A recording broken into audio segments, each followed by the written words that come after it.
Hello everyone, welcome to B optimized. I am Vikas.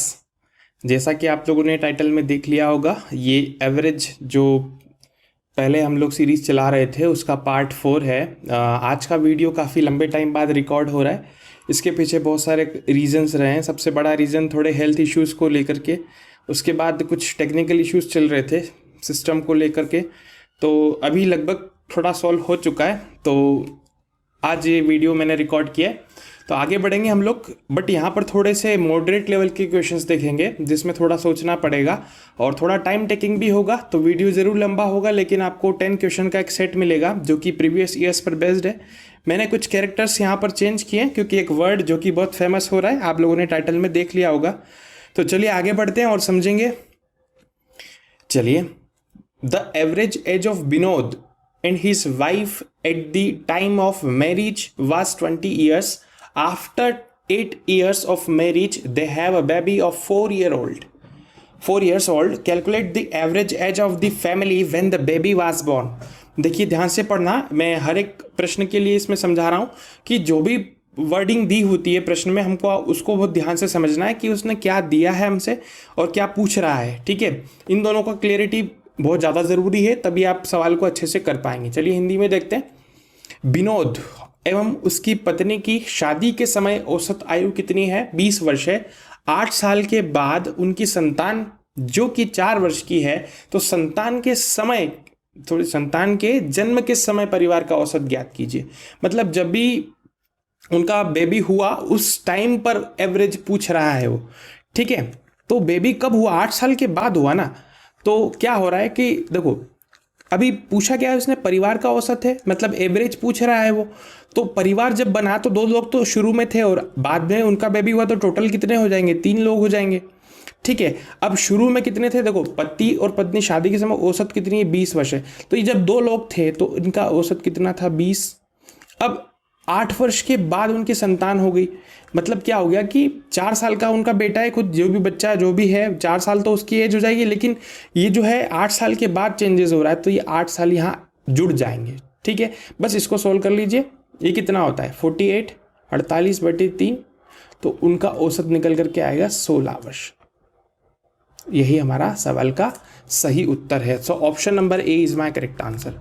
I hope ये तो बहुत easy question था, आपको समझ में आ गया होगा। अगर नहीं आता तो मेरे सारे पहले के वीडियोस को देख लीजिए, बिल्कुल सारी चीज़ें क्लियर होती चली जाएंगी। आगे बढ़ते हैं, अगले प्रश्न को समझेंगे। This is my next question. The average score of a class of boy and girls in an examination is a. ध्यान से समझना एक एक वर्डिंग को। ठीक है, the ratio of boys and girls in the class is 3:1 if the average score of the boy is A+1, the average score of the girls is. देखो हिंदी में समझते हैं। किसी परीक्षा में लड़के तथा लड़कियों की संयुक्त कक्षा का औसत है ना, एक कंबाइंड क्लास है जिसमें लड़के और लड़कियां दोनों हैं पढ़ती हैं, उनका एवरेज दिया मुझे ए, कैपिटल ए। ठीक है, यहाँ पर नंबर में नहीं बात की गई, उन्होंने सिंबॉलिक फॉर्म में मुझे दिया है। यदि कक्षा में लड़के तथा लड़कियों का अनुपात जो रेशियो डिवाइड है वो 3:1 है एवं लड़कों का औसत दे दिया उसने A+1, तो लड़कियों का औसत ज्ञात कीजिए। देखो 3 चीज़ों पे बात हो रही है। फर्स्ट क्या है? एक तो कंबाइंड क्लास, एक तो पूरी क्लास दी है उसने। ठीक है, एक तो पूरी क्लास दे दी है, फिर क्या दे दिया? एक क्लास का एवरेज दे दिया है ना, एवरेज दे दिया उसने, एक तो क्लास का दे दिया। यहाँ थोड़ा क्लियर करते हैं इसको, फिर से समझते हैं। देखिए एवरेज जो दिया है वो उन्होंने 3 चीज़ों के बारे में बात करी। एक तो पूरा क्लास का दे दिया उसने, है ना, और लड़कों का दे दिया, बॉयज़ का दिया है ना, बॉयज़ का एवरेज दे दिया उसने। तो गर्ल्स का पूछ रहा है वो, है ना, तो गर्ल्स का एवरेज पूछ रहा है। तो हम क्या करते हैं, अगर गर्ल्स का एवरेज मुझे कैलकुलेट करना है तो पूरी क्लास में से बॉयज़ का हटा लेंगे, है ना, तो हमें गर्ल्स का एवरेज मिल जाएगा, सीधी सी बात है। तो क्या करते हैं, देखो पूरी क्लास का एवरेज कितना है? ए है, और लड़के तथा लड़कियों की संयुक्त कक्षा का औसत कितना है? मान लीजिए जो बॉयज़ हैं वो बॉयज़ इज टू गर्ल्स जो हैं उनका जो रेशियो है वो मेरे पास एक वेरिएबल्स में हम लोग कंसिडर करते हैं। मान लीजिए बॉयज़ इज टू गर्ल्स जो हैं वो 3:1 है, तो 3x 1x का मतलब यही होता है। तो अब क्या करेंगे हम लोग, क्या करना है हमको? गर्ल्स का रेशियो निकालना है ना, गर्ल्स का एवरेज निकालना है। तो टोटल क्लास माइनस बॉय कर देंगे तो गर्ल्स आ जाएंगी। ठीक है, तो क्लास का कितना होगा, देखिए टोटल क्लास कितनी है, गर्ल्स भी हो जाएंगे बॉयज़ भी ऐड हो जाएंगे, 4x होगा कि नहीं, है ना। और पूरी क्लास का एवरेज कितना है, मल्टीप्लाइड बाय ए, ये तो क्लास हो गई। अब इसमें से हम लोग बॉयज़ का माइनस करेंगे तो बॉयज़ का कितना है 3x है, और बॉयज़ का एवरेज मुझे दिया है कितना a+1, तो ये हो जाएगा a+1 माइनस कर लीजिए। और गर्ल्स का हमको निकालना है, किसका निकालना है, लड़कियों का औसत ज्ञात कीजिए। मैं थोड़ा सा लिखना भूल गया यहाँ पर एक वर्ड, वो जब भी इसकी स्लाइड प्रिपेयर होगी तो मैं वहाँ करेक्ट कर दूंगा, ज्ञात कीजिए। ठीक है, सो अब मुझे गर्ल्स का निकालना है, मतलब अपॉन में क्या आएगा, गर्ल्स का नंबर आ जाएगा। तो गर्ल्स का नंबर कितना था, x था, बस सॉल्व कर लीजिए। 4ax, देखो इसको हम लोग सॉल्व करते हैं तो 4ax minus 3ax minus 3x upon में कितना हो जाएगा x, तो इससे एक कैंसिल आउट हो जाता है, 3ax माइनस 4x मतलब 4 माइनस 3 विल बी 1। तो मैं साइड में लिखता हूँ, कलर चेंज कर देता हूँ ताकि क्लियरिटी हो जाए। तो ax minus 3x, ax minus 3x upon में x, अगर x सब में से कॉमन लेंगे तो कैंसिल आउट हो जाएगा, तो बचेगा क्या, a माइनस 3। तो यही मेरा जो है एवरेज होगा, किसका, गर्ल्स का एवरेज हो जाएगा। समझ में आई मेरी बात, सीधी सी बात है। आई होप आपको समझ में आ गया होगा। ठीक है, तो इस तरीके से हमको इसको सॉल्व करना था। देखो इसको बेसिक से इसलिए बताया क्योंकि कोई भी अगर थोड़ा बहुत भी करेक्शन होता है तो आप यहाँ पर कोई भी डायरेक्ट मेथड नहीं लगा सकते, क्योंकि जो भी बात हो रही है वो वेरिएबल में हो रही है। तो इस तरीके के क्वेश्चंस ही एग्जामिनेशंस में ज़्यादा टारगेट किए जाते हैं एग्जामिनर द्वारा, ताकि जो स्टूडेंट है जो भी उसको कर रहा है थोड़ा सा दिमाग लगा करके इसको सॉल्व करें। आई होप अब तो समझ में आ गया होगा, अगर नहीं आता तो कोई दिक्कत नहीं, आप वीडियो को रिवाइंड कर सकते हैं। आगे बढ़ेंगे, चलिए। This is my next question. The average temperature from Monday to Wednesday is 37 degree Celsius, while the average temperature from Tuesday to Thursday is 34 degrees Celsius. The temperature of Thursday is 4/5 times to that of Monday. Find the temperature of Thursday. ध्यान से पढ़िएगा, इसने क्या दिया है और क्या पूछा है उसमें आपको रिलेशन क्लियर होना चाहिए। हिंदी में समझेंगे। सोमवार से बुधवार तक का औसत तापमान 33 डिग्री सेल्सियस है, जबकि मंगलवार से गुरुवार तक का औसत तापमान 34 डिग्री सेल्सियस है। यदि गुरुवार को तापमान सोमवार का 4/5 गुना है तो गुरुवार को तापमान ज्ञात कीजिए। देखो उसको ध्यान से पढ़ना, समझना, कहीं भी कुछ भी कंफ्यूजन नहीं होना चाहिए। इसको मैं हिंदी से लेकर के समझाऊंगा ताकि थोड़ा हिंदी कन्वीनियंट रहेगा। देखो क्या बोलता है वो, कि सप्ताह में मेरे पास 7 दिन होते हैं। ठीक है, हिंदी में लिख रहा हूँ, सोम मंगल बुध गुरु, यहाँ पर 4 ही दिन की बात कर रहा है वो। पहले क्या बोलता है कि पहले सोमवार से बुधवार तक का औसत तापमान 37 डिग्री सेल्सियस है, मतलब 37 यहाँ पर भी है, यहाँ पर भी है, इन 3 दिन में 37 डिग्री सेल्सियस है। और जो मंगलवार से गुरुवार है यहाँ पर कितना है, 34 डिग्री सेल्सियस, 34 डिग्री सेल्सियस है। समझ में आई बात। और एक रिलेशन दिया है कि गुरुवार को जो तापमान है सोमवार का 4/5 गुना है, मतलब गुरुवार की जो वैल्यू है वो 4/5 है गुना किसकी, सोमवार की। समझ में आई बात। ये उसने रिलेशन दे दिया और पूछा क्या कि गुरुवार को तापमान बताइए, मतलब अगर सोमवार की वैल्यू पता लग जाए तो गुरुवार की निकाल सकते हैं। अब इन दोनों में डिफरेंस कितना है, देखो अगर आपको गुरुवार और सोमवार का डिफरेंस निकालना हो तो क्या करेंगे, आप क्या करेंगे, देखो इनका जो भी डिफरेंस होगा, इतना इतना हिस्सा और इतना इतना हिस्सा, इन दोनों का डिफरेंस ही गुरुवार और सोमवार के डिफरेंस के बराबर होगा। तो सोमवार और जो गुरुवार का डिफरेंस है वो क्या होगा कि 37 × 3 माइनस 34 × 3, यही तो होगा। तो आप क्या कर सकते हैं, कोई ऐसा नंबर मान लें, इन दोनों का डिफरेंस देखना है ना आपको। ठीक है, तो क्या कर सकते हैं, ये तो हो जाएगा कितना 111, ये हो जाएगा कितना 11102। ठीक है, 102। तो सोमवार और गुरुवार की बात हो रही है ना, तो मुझे सोमवार की वैल्यू तो पता करनी ही है, तो सोमवार की तो यही वैल्यू होगी। ठीक है, अब सोमवार की वैल्यू मुझे ये मिल जाएगी और सोमवार की वैल्यू ये है, और यहाँ से अगर आप सोमवार की वैल्यू गुरुवार की वैल्यू रखते हैं तो कितनी आएगी, सोमवार माइनस 4/5 ऑफ सोमवार। ठीक है, तो यहाँ से सोमवार की वैल्यू आएगी 1/5, है ना, सोमवार की वैल्यू आएगी सोमवार बटे 5 is equals to 9 degree Celsius. तो सोमवार को जो मेरे पास टेम्परेचर था वो कितना था, 45 डिग्री सेंटीग्रेड सोमवार का टेम्परेचर था। आई होप आपको समझ में आ गया होगा। अब मुझे कैलकुलेट करना है किसका, गुरुवार का। देखो मैं इसलिए डिटेल में बता रहा हूँ ताकि आपको सारी चीज़ें क्लियर हो जाए, आपको कहीं भी जाने की ज़रूरत ना पड़े, किसी से कुछ भी पूछने की ज़रूरत ना पड़े। देखो अब मुझे निकालना किसका है, उसने क्वेश्चन में दे दिया ना कि गुरुवार को तापमान निकालना है, तो गुरुवार को ज्ञात कीजिए कि थर्सडे को आपको फाइंड आउट करना है। ठीक है, थर्सडे को मतलब ये थर्सडे को फाइंड आउट करना है, तो कितना, सोमवार का आपको पता लग गया ना 4/5। सोमवार को कितना अभी निकाला ना 45 डिग्री सेल्सियस, तो ये 45 से यहाँ मल्टीप्लाई कीजिए, ये कैंसिल आउट हो जाएगा कितना, 9 टाइम्स 9 चौक कितना होता है 36 डिग्री सेल्सियस। तो 36 डिग्री सेल्सियस ही मेरा सही उत्तर होगा। कहीं दिखता है क्या, जी हाँ, option number A is my correct answer. मेरे ख्याल में आपको थोड़ा सा लेंदी लगा होगा। अब मैं इसको थोड़ा सा डायरेक्ट बताने की कोशिश करूँगा। चीज़ें तो यही करना है हमको, बट थोड़ा सा हम लोग डायरेक्ट वे में चलते हैं। ठीक है, मैं इसको हटा देता हूँ। आई होप अब क्लियर हो गया होगा। देखो किया क्या है उसने, देखिए अगर हम लोग थोड़ा सा डायरेक्ट समझने की कोशिश करेंगे तो क्या होगा कि देखो 3 दिन का टेम्परेचर है ना, शुरुआत के 3 दिन का टेम्परेचर 37 डिग्री सेल्सियस है। फिर जो बच रहे हैं मतलब मंगल बुध गुरु का जो है 3 दिनों का वो कितना 34 डिग्री सेल्सियस है। अब इन दोनों का जो भी डिफरेंस होगा ना, वही तो डिफरेंस किसके बराबर होगा, वही डिफरेंस होगा थर्सडे और मंडे के डिफरेंस के बराबर। इन दोनों का डिफरेंस जो है इन दोनों के डिफरेंस के बराबर हो जाएगा। ठीक है, अब देखो क्या है कि 37 है, यहाँ पर 34 है और ये 3 दिनों का है, तो क्या कुछ नहीं करना, 3 का मल्टीप्लाई करते। देखो इन दोनों का डिफरेंस कितना है 3 है, तो 3 × 3 विल बी 9। तो ये जो है ना, ये जो है 9 डिग्री सेल्सियस के बराबर होगा। ठीक है, थर्सडे और मंडे का डिफरेंस जो 9 डिग्री सेल्सियस के बराबर हो जाएगा।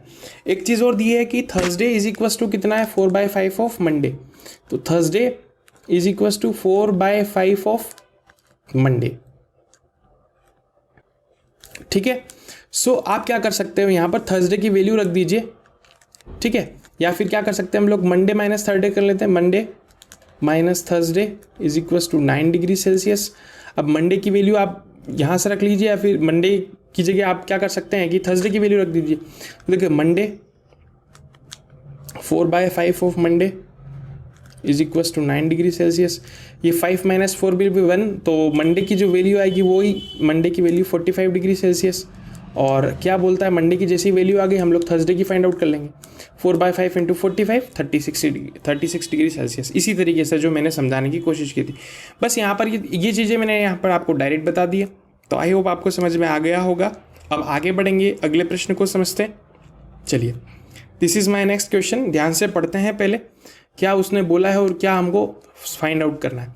The average of marks obtained by 150 candidates in a certain examination is 50 if the average marks of passed candidate is 55 and the fail and that of the failed candidate is 25, what is the number of candidates who passed in the examination।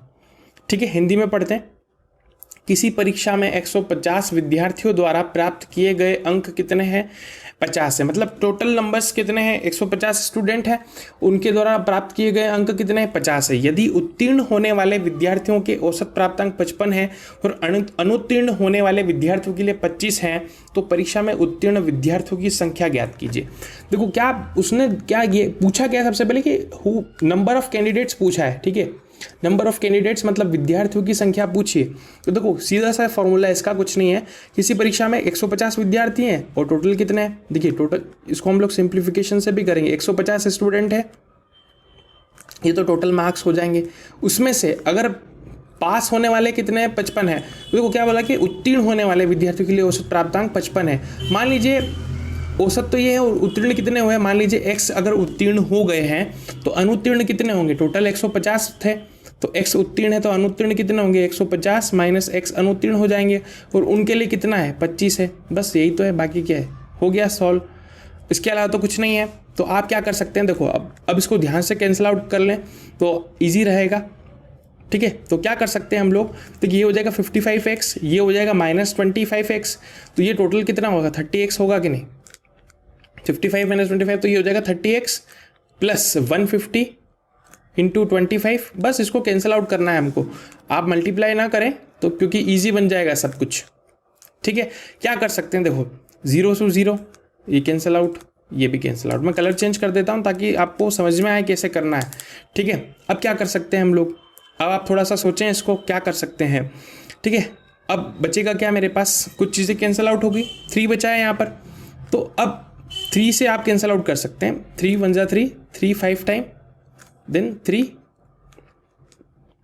5 time. Okay, 50 into 5 बचा है यहाँ पर।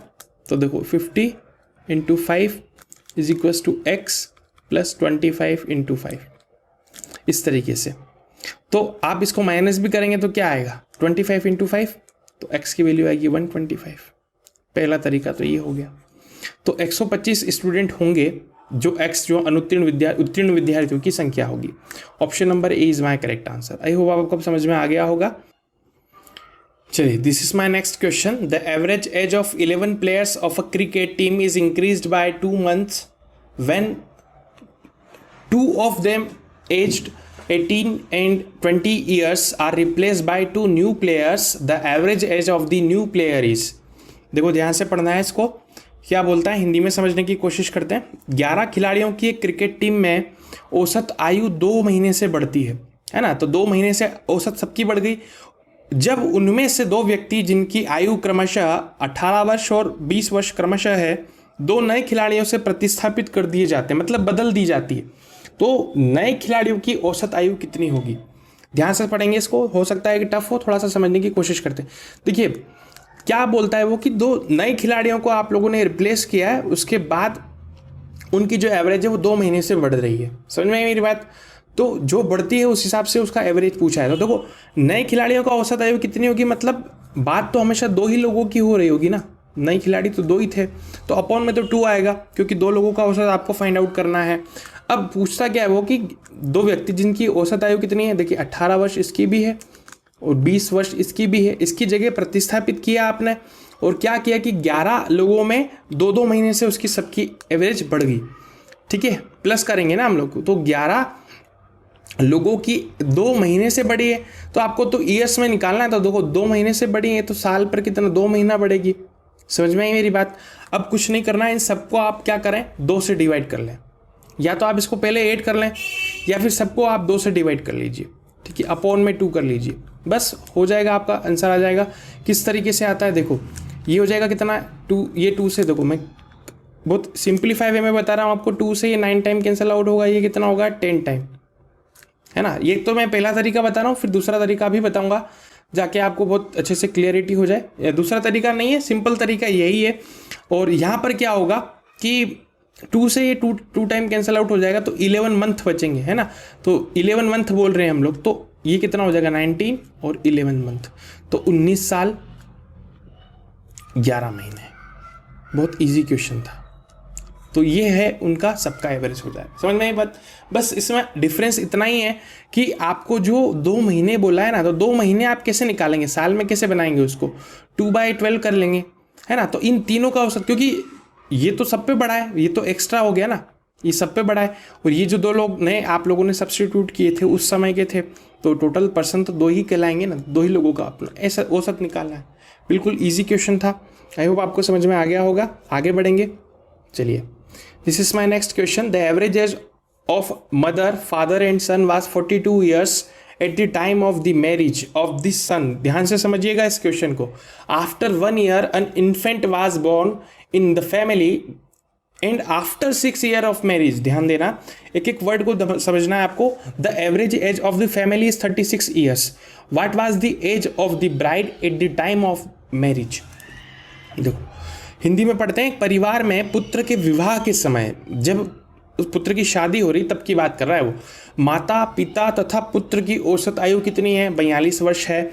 1 वर्ष के बाद परिवार में एक नवजात जन्म लेता है एवं विवाह के 6 वर्ष बाद उनके परिवार की औसत आयु 36 वर्ष हो जाती है। तो दुल्हन की विवाह के समय कितनी आयु थी उसके बारे में बात कर रहा है। देखिए कई सारी इंफॉर्मेशन इसमें हिडन है, आपको दिमाग लगाना पड़ेगा। तो आप वीडियो को पॉज करें, बनाने की कोशिश करें, मुझे कमेंट बॉक्स में आंसर को टाइप करके बताएं आपका आंसर क्या आ रहा है, आपने क्या इसमें अप्रोच लगाया। हम लोग इसको ध्यान से समझते हैं। एक परिवार में पुत्र के विवाह के समय, देखो पुत्र का जब विवाह हुआ तो कौन कौन लोग थे? माता, पिता और पुत्र, 3 ही लोग थे। विवाह के समय पूछा है, विवाह के बाद नहीं बोला। तो अभी कितने लोग हैं? देखो 3 लोग हैं और उन सब की एवरेज कितनी है? 42 ईयर्स। और तो 3 लोग हैं, उनकी एवरेज कितनी है? 42 ईयर्स है। ठीक है, अब 1 वर्ष बाद तो बच्चे ने जन्म लिया, नवजात जन्म लेता है, और 6 वर्ष के बाद उनकी परिवार की औसत आयु कितनी हो जाती? मतलब ये 6 साल गुजर गए प्लस 6 साल गुजर गए और उनकी औसत आयु कितनी हो रही है? अभी 36 साल हो जाती है। लेकिन 36 साल कब होती? 6 साल के बाद। और 6 साल में कितने लोग नहीं जुड़े? उनका बच्चा होता है, तो जाहिर सी बात है बच्चा एक नया काउंट हो जाएगा, जो नवजात है, इन्फेंट है, और एक जो पत्नी, जो नई मेंबर यहाँ पर जुड़ी है। तो टोटल यहाँ पर अभी 3 पर्सन्स थे, तो 6 साल के बाद टोटल पर्सन कितने हो जाएंगे? 5 होंगे कि नहीं? बोलिए। अब ये तो हो गई इनकी क्या? Current age. ठीक है, अब ये करंट नहीं है, ये तो क्या है? शादी के टाइम की बात हो रही है, ये पूरी करंट फैमिली की हो जाएगी। ठीक है, ये करंट फैमिली है जिसमें कौन कौन इंक्लूड है? एक तो ब्राइड जो कि दुल्हन है, और इसमें इंक्लूडेड कौन है? एक चाइल्ड, जो कि बच्चा है, जो भी इन्फेंट है। और इनमें क्या है कि ये दोनों नहीं है, तो ये जो एज होगी ना, इन दोनों का जो भी प्रोडक्ट होगा, ये कंप्लीट फैमिली की एज होगी। और ये जो भी होगी, इन सिर्फ और माता, पिता और पुत्र की ही एज होगी। तो हम क्या करेंगे? देखो ये कितना हो जाएगा? ये 126 है, लेकिन 6 साल के बाद जो है 18 साल इनमें और ऐड होंगे, तो ये 18 साल हो जाएंगे। तो ये हो गई इनकी टोटल किसकी एज? इन तीनों लोगों की एज करंट में। और ये क्या होगा कि 36 × 5 कितना होता है? 180 हो जाता है। इन दोनों का मल्टीप्लाई किया मैंने नीचे। ठीक है, इन दोनों का मल्टीप्लाई किया यहाँ ने नीचे, और ये जो 18 है, इन तीनों लोगों का 6 साल के बाद भी आप इसमें ऐड कर दीजिएगा, तो ये कितना आ जाएगा? 126 + 18, और यहाँ हो जाएगा 180। तो देखो ये क्या है? ये टोटल 5 लोगों का है और ये है 3 लोगों का है, जिसमें से अगर आप क्या करें, देखो ये क्या है? 3 लोगों का। इन दोनों का जो भी डिफरेंस होगा ना, वही तो आप किसकी निकाल लेंगे? वो जो डिफरेंस होगा वो किसके किसके बीच में निकलेगा? वो चाइल्ड और ब्राइड दोनों की एज का योग हो जाएगा। समझ में आई मेरी बात? अब ये कितना होता है? 144। ठीक है, और ये हो जाता है कितना? 180। 180 - 144, तो बराबर में क्या आएगा? बराबर में कौन कौन आएंगे? ब्राइड प्लस चाइल्ड, मतलब दुल्हन और उसके बच्चे की एज आ जाएगी। अब बच्चा कितने साल का है? अभी देखिए, 1 साल के बाद परिवार में जन्म लेता है और 6 साल के बाद की बात कर रहा है, तो 5 साल का बच्चा होगा, तो 5 साल हम लोग इसमें से माइनस कर देते हैं। जो आंसर आएगा ना, वो आएगी किसकी? दुल्हन की आयु। ठीक है, अभी कौन सी आएगी? वो करंट आएगी, ध्यान देना। तो क्या होगा? आप इसको माइनस कीजिए, तो देखो क्या आएगा? ये हो जाएगा कितना? 44 है, प्लस 6 जोड़ेंगे तो 60। ठीक है, 50, तो 36, 36 - 5, 36 में से अगर आप 5 घटा भी देते हैं तो कितनी आएगी? 31। तो दुल्हन की जो आयु आई है, मैं कलर फिर से चेंज करता हूँ, देखिए थोड़ा सा टिपिकल हो सकता है। दुल्हन को हम लोग बोल रहे हैं यहाँ पर ब्राइड बोल रहे हैं, तो ब्राइड की जो एज आएगी वो 36 - 5, ठीक है, कितनी आ जाएगी? 31 ईयर्स। लेकिन ये जो 31 ईयर्स है, ये करंट है। ठीक है, 6 साल के बाद की बात कर रहा है, तो 6 साल के पहले मतलब क्या? कब पूछा? 6 साल के पहले क्यों पूछा उसने? क्योंकि दुल्हन की तो निकालना है, लेकिन विवाह के समय, तो विवाह कब हुआ था? 6 साल पहले हुआ था ना। तो 31 में से 6 साल आप माइनस कर लीजिए, 31 - 6 कितने हो जाएंगे? 25। तो 25 साल की दुल्हन थी जब उसकी शादी हुई थी। तो option number A is my correct answer. I hope आपको समझ में आ गया होगा किस तरीके से मैंने धीरे धीरे समझाया है। अगर आपको वीडियो अच्छा लगता है तो एक लाइक ज़रूर करना, और आपके फ्रेंड्स में भी इसको शेयर करना, ताकि इस तरीके के कंसेप्ट उन तक पहुंच पाए बिल्कुल ईजी वे में। तो मेरे ख्याल में आप क्लियर हो गया होगा। तो इस तरीके से आपको इस सवाल को करना था। आगे बढ़ेंगे अगले प्रश्न की ओर।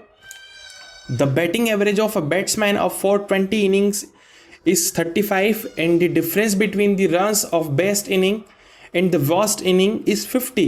If these two innings are not included, the average become 32 for 18 innings. The best score of the batsman is, देखो अच्छा प्रश्न है। किसी क्रिकेट खिलाड़ी की 20 पारियों में बल्लेबाजी का औसत कितना है? 35 है। मतलब 20 हर एक पारी में वो 35 रन तो बनाता है। उसकी सर्वश्रेष्ठ और खराब पारियों के रनों का अंतर, ध्यान देना, सर्वश्रेष्ठ जो अच्छी से अच्छी पारी है और खराब से खराब पारी है, उन दोनों के जो भी रन है उनका डिफरेंस दिया उसने 50 है। यदि प्रारंभ की 2 पारियां संयोजित नहीं की जाती तो 18 पारियों का औसत 32 हो जाता है। तो बल्लेबाज का सर्वश्रेष्ठ स्कोर क्या है? देखो बहुत अच्छा प्रश्न है, आप इसको ट्राई करना। देखो क्रिकेट खिलाड़ी की 20 पारियों में औसत कितना है, ध्यान से समझते हैं इसको। देखिए टोटल कितनी 20 पारियों का औसत कितना है, 35 है ना। इसमें से क्या कहता है कि सर्वश्रेष्ठ खराब पारियों के रनों का अंतर 50 है। मतलब क्या कि हम लोग इसको इस तरीके से लेते हैं कि बेस्ट और रोस्ट है ना, बेस्ट और रोस्ट का जो डिफरेंस है वो कितना है, 50 है। ये बात कर रहा है वो, ठीक है। अब क्या कहता है कि अगर इसमें से वो हटा दी जाए, समायोजित नहीं की जाती, मतलब आप इसको हटा रहे हो, इसमें से हटा लेते हैं, बेस्ट और रोस्ट को हटा लेते हैं, तो जो बचता है वो 18 पारियों का औसत 32 हो जाता है, 18 का 32 हो जाता है। बस यही तो पूछा है उसने, ठीक है। 2 पारियों संयोजित नहीं की जाती। देखो 2 पारी जो है, ये दोनों पारी को मिला करके संयोजित, मतलब इन दो जो भी 2 पारी का सम होगा उसको हम लोग हटा रहे देंगे इसमें से, तो 18 × 32 हो जाता है। बस करना कुछ नहीं, इसको सोल्व करना है। देखो b + w का जो वैल्यू आने वाला है वो कितना आएगा, 35 दूना 70, 700, 700 18 32, तो 32 दूना 640, 640 में से आप 64 घटा लीजिए, तो 64 640 में से 64, तो 40 तो उधर चले जाएगा, तो 576 बच रहा है मेरे पास, तो 576। बस अब क्या हो जाएगा, 576 है ना, तो 76 तो 24 तो इधर बचेगा, तो 124। तो b + w मतलब बेस्ट प्लस रोस्ट का जो सम है वो 124 है, जो डिफरेंस है वो 50 है। तो क्या करते हैं हम लोग, तो हमको दे रखा है, तो ये हमारे पास सीधा 2 वेरिएबल वाला इक्वेशन बन जाएगा 124। या तो आप इन दोनों को ऐड कर लीजिए। तो मुझे पूछा क्या कि बेस्ट पूछा है ना उसने, तो 2b की वैल्यू कितनी आएगी, 2b की वैल्यू आ जाएगी कितना, ये हो जाएगा कितना 174। सो b की वैल्यू कितनी आएगी 87। सो बेस्ट जो है वो 87 होंगे। तो option number C is my correct answer. इस तरीके से आपको सोचना था, ठीक है। मेरे ख्याल में आपको समझ में आ गया होगा। अगर कोई भी प्रॉब्लम आती तो आप मेरे शुरू से लेक्चर्स को फॉलो कर सकते हैं, जो कि आपको प्ले लिस्ट में बिल्कुल सीरियल वाइज मिल जाएंगे। तो आगे बढ़ेंगे, चलिए। This is my next question. The average marks secured by 15 students are 70 and later it was found that 1 entry is wrong and 65 is written instead of 45। Find out the correct average. ये तो बहुत easy question है, इसको आप हिंदी में समझते हैं। 15 विद्यार्थियों द्वारा प्राप्त औसत अंक 70 है एवं बाद में यह ज्ञात होता है कि त्रुटिवश एक मान 65 के स्थान पर 45 अंकित हो जाता है, तो सही औसत ज्ञात कीजिए। बहुत अच्छा प्रश्न है। देखो कुछ नहीं है, 15 विद्यार्थियों का औसत कितना है, 70 है, तो 15 का कितना है औसत, 70 है, इतना तो है ही सही। अब क्या होता है कि त्रुटि, कुछ गलती हो जाती है। गलती क्या होती है कि मतलब 65 की जगह 45 लिखा जाता है। तो जो भी गलती हुई ना वो कितना, 65 की जगह 45, तो उसमें से हटाएंगे ना, 65 की जगह 45 लिखाते हैं, तो 65 - 45 ये तो गलती हुई। तो सही औसत बताना है, तो अंक तो टोटल 15 ही थे ना, 15 ही थे बस, और क्या है, कुछ भी नहीं है। तो टोटल तो 15 ही थे हमारे पास। तो ये कितना होता है, 1050 - 20/15, तो 1030/15। कर लीजिए इसको सॉल्व, क्योंकि 15 × 7 = 105 हो जाता है, 1050 हो जाएगा। इसको आप माइनस करेंगे तो 20 हो जाएगा। 5 से कैंसिल आउट करते हैं तो कितना आएगा, 5 × 3 = 15 आता है, 5 दूना 10, 5 × 30, तो 6 से कैंसिल आउट कीजिए तो 6 टाइम में जाएगा 18, फिर 2 बचेगा तो 3 और 8 24 में चले जाएगा, फिर से 20 बचेगा तो 6 चलता चला जाएगा। तो 68.666 इज माई करेक्ट आंसर। कहीं दिखता है, जी हाँ। देखो कंफ्यूज नहीं होना। देखो ये तो इसका बहुत अच्छा तरीका हो गया। अब मैं इसका डायरेक्ट मेथड बताता हूँ कि किस तरीके से आपको सोचना था। मेरे ख्याल में ये समझ में आ गया होगा। बहुत ईजी क्वेश्चन है। क्या किया हम लोगों ने, 15 का 70 था और जो भी गलती हुई उसको हटाना पड़ेगा ना उसमें से, क्योंकि 65 की जगह 45, तो डिफरेंस गलती कितने की हुई, 20 की तो गलती हुई, तो 20 को हटा लेते हैं यहाँ से। तो ये 20 को हम लोगों ने हटा लिया। आई होप आपको समझ में आ गया होगा। मैं इसको डायरेक्ट वे में बताता हूँ कि किस तरीके से आपको सोचना था और उसको जल्दी से कर सकते थे। देखो क्या है कि 15 विद्यार्थियों का प्राप्त औसत अंक कितना है, 70 है, और बाद में ज्ञात होता है कि त्रुटिवश मान कितना, 65 के स्थान पर कितना, 45 अंक हो गया। देखो तो करना क्या है, टोटल की देखो 15 है ना, टोटल तो 15 है, तो इनका पहले कितना था, 70 था। अब क्या होता है कि त्रुटिवश मान 65 की जगह 45 अंकित हो जाता है। समझ में आई मेरी बात? 70 तो था ही सही, अब इसमें कुछ कमी होगी ना, क्योंकि गलती कर दी आपने तो आपको कम करना पड़ेगा। तो 65 की जगह 45, तो कितना कम किया आप लोगों ने? 20 कम किया। किस पे कम? कितने पे? 15 में से 20 का कम कर लीजिए, क्या हो जाएगा? 4 और 5 20, सॉरी 5 चौक 20 हो जाता है। 4/3 का आपको कमी करनी है। 4/3 क्या होता है? सॉल्व कर लीजिए। 3 1 जा 3 होता है, फिर 0.3333। तो ये जो 1.3333 है ना, ये किस में से कम हो जाएंगे? 70 में से कम हो जाएंगे। तो 70 माइनस 1.3333 कर लीजिए, इसमें से 2 माइनस कीजिएगा तो 68 आएगा। तो पॉइंट ये 33 है तो 66 आ जाएगा। 68.66 is my correct answer. I hope अगर मेरे आपने पहले के सारे वीडियोस देखे होंगे तो ये जो मैं कर रहा हूँ यहाँ पर, जो भी मैंने यहाँ पर अभी किया है, आपको समझ में आ गया होगा। ठीक है, अगर समझ में आता है तो प्लीज़ आप शेयर जरूर करना सबसे। तो आगे बढ़ेंगे, अगले प्रश्न की ओर चलते हैं। चलिए, this is my next question. In a family of 6 members, the average age of the family at present is 25, while the age of Binod in the family is 5 years. So what will be the average age of the family at the time of his birth? किसके बारे में बात कर रहा है? विनोद के जन्म के समय की आयु पूछिए। हिंदी में पढ़ते हैं। एक परिवार में 6 सदस्य हैं, वर्तमान में उस परिवार की औसत आयु 25 वर्ष है, मतलब सभी 25-25 साल के तो हैं अप्रोक्स, जबकि परिवार में विनोद की आयु 5 वर्ष है। ठीक है, 5 वर्ष है। तो उस व्यक्ति के, मतलब विनोद के जन्म के समय परिवार की औसत आयु कितनी थी, उसके बारे में बात करना है। ठीक है, सो देखो क्या है कि टोटल, देखो टोटल कितनी होगी, टोटल कितनी होगी? देखो 6 लोग हैं, उस सबकी आयु 25 वर्ष है, तो टोटल कितनी हो जाएगी? 150। और क्या बोलता है कि जन्म के समय, मतलब at the time of birth, तो जन्म के समय कितना? जन्म के समय का क्या मतलब हो गया कि 6 लोग थे ना, तो जन्म के समय 6 लोग, मतलब इतनी की आपको कमी करना पड़ेगी ना। जन्म के समय इतने हो जाएंगे, और टोटल अब कितने बचेंगे? कितने बचेंगे? 5 लोग थे ना, देखो 4, अब आपने कमी करी, किसकी कमी करी? देखो जन्म के समय 6 लोग, मतलब जो 5 साल के विनोद थे उनको आप लोगों ने हटाया, तो कितने लोग बचे? अभी 6 सदस्य की जगह 5 सदस्य बचेंगे। तो अब 150 में से 30 चले जाएंगे तो 120/5 हो जाएगा। तो एवरेज एज कितनी हो जाएगी? 24 साल हो जाएगी। किसकी? उसके पूरे परिवार की औसत आयु कब? जब विनोद जन्म लिया था तब की बात हो रही है। तो option number D is my correct answer. I hope आपको समझ में आ गया होगा। और विनोद इसलिए लिया मैंने, यहाँ पर अभी कुछ फेमस कीवर्ड है, सभी लोग विनोद विनोद कर रहे हैं, तो हम लोगों ने भी विनोद कर लिया। ठीक है, सो आगे बढ़ेंगे, अगले प्रश्न को समझते हैं। मेरे ख्याल में इस क्वेश्चन में कोई भी प्रॉब्लम नहीं होगी, क्योंकि बहुत इजी क्वेश्चन सा है, बहुत इजी, जैसा कि अभी जस्ट थोड़ी देर पहले मैंने करवाया था वैसा ही क्वेश्चन है। कुछ नहीं करना आपको, या फिर आप इस तरीके से समझें कि 25 तो सबका औसत है। ठीक है, 25 अगर सबका औसत है तो विनोद की आयु 6, मतलब 6 सदस्य के हिसाब से 5 वर्ष पहले जाना है, तो आपको उस हिसाब से 30 आउट ऑफ 5, मतलब आपको एक माइनस करना पड़ेगा। इस तरीके से आप सोच सकते थे। आगे बढ़ेंगे।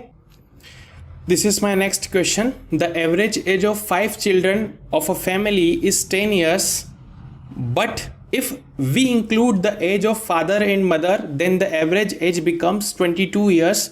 It is given that father age is 6 years more than the mother's age. So what will be the age of mother at present? ध्यान से पढ़ते हैं, हिंदी में समझेंगे। किसी परिवार के 5 बच्चों की औसत आयु 10 वर्ष है। यदि माता तथा पिता की आयु को उसमें संयोजित करते हैं तो औसत 22 वर्ष हो जाता है। ठीक है, उन दोनों को भी ऐड किया तो एवरेज बढ़ जाएगा। यदि यह दिया गया हो कि पिता की आयु माता की आयु से 6 वर्ष अधिक है तो माता की वर्तमान आयु ज्ञात कीजिए। बहुत अच्छा प्रश्न है। देखो क्या है, सिंपल सा दिया हुआ है, 5 बच्चे हैं, उनकी एवरेज एज कितनी है? 10 है। 5 बच्चे हैं, उनकी एवरेज एज 10 है ना। अब अगर माता और पिता को भी इंक्लूड करें तो कितने हो जाएंगे? माता और पिता, मदर और फादर को भी इंक्लूड हम लोग कर लेते हैं, तो उनका जो एवरेज एज होगा वो 22 वर्ष हो जाता है। तो कितने लोग हो गए? 7 हो गए ना अब, और 22 हो गया। तो पूछा क्या है कि आपको मदर की एज फाइंड आउट करनी है, और ये दिया हुआ है कि फादर की जो एज है वो मदर से 6 ईयर्स ज़्यादा है। ये आपको एक कंडीशन दी हुई है, कुछ नहीं है। देखो मदर प्लस फादर आप लोगों को यहाँ पर कैलकुलेट कर लीजिए। मदर की कैलकुलेट करना है ना आपको एवरेज, तो 22 साथ कितना होता है? 154 माइनस 50, तो ये होगा कितना 104। और यहाँ पर आप क्या कीजिए, आपको वैल्यू किसकी निकालनी है कि मदर की आपको वैल्यू निकालनी है, तो फादर की वैल्यू यहाँ रख दीजिए। फादर की वैल्यू यहाँ रखेंगे तो 2m + 6 हो जाएगा, ठीक है। तो 2m की वैल्यू 98 आएगी, तो मदर की वैल्यू आएगी वो कितनी आएगी 49 आ जाएगी। सो ऑप्शन में कहीं दिखता है, जी हाँ, option number C is my correct answer. इस तरीके से आपको सॉल्व करना था। मेरे ख्याल में क्वेश्चन समझ में आ गया होगा। सो आपको वीडियो कैसा लगता है मुझे कमेंट करके जरूर बताएं। अगर आपको वीडियो में कुछ भी सीखने को मिला है, कुछ भी नया सीखने को मिला है, कुछ नई सोच आपको मिली है, कुछ नए अप्रोच सीखने को मिली है, तो प्लीज़ इस चैनल को सब्सक्राइब जरूर करना, दोस्तों से शेयर जरूर करना, ताकि ये वीडियो ज़्यादा से ज़्यादा पहुँच पाए। इसके साथ साथ मेरा फेसबुक पर एक ग्रुप है, टेलीग्राम चैनल भी है, जहां पर आपको स्टडी रिलेटेड मटेरियल और सारे वीडियोस के अपडेट्स मिलते रहेंगे। उन दोनों का लिंक आपको वीडियो के डिस्क्रिप्शन बॉक्स में मिल जाएगा, तो वहां से जाकर के आप ज्वाइन कर सकते हैं। So thank you so much for watching my video. Stay connected, stay optimised.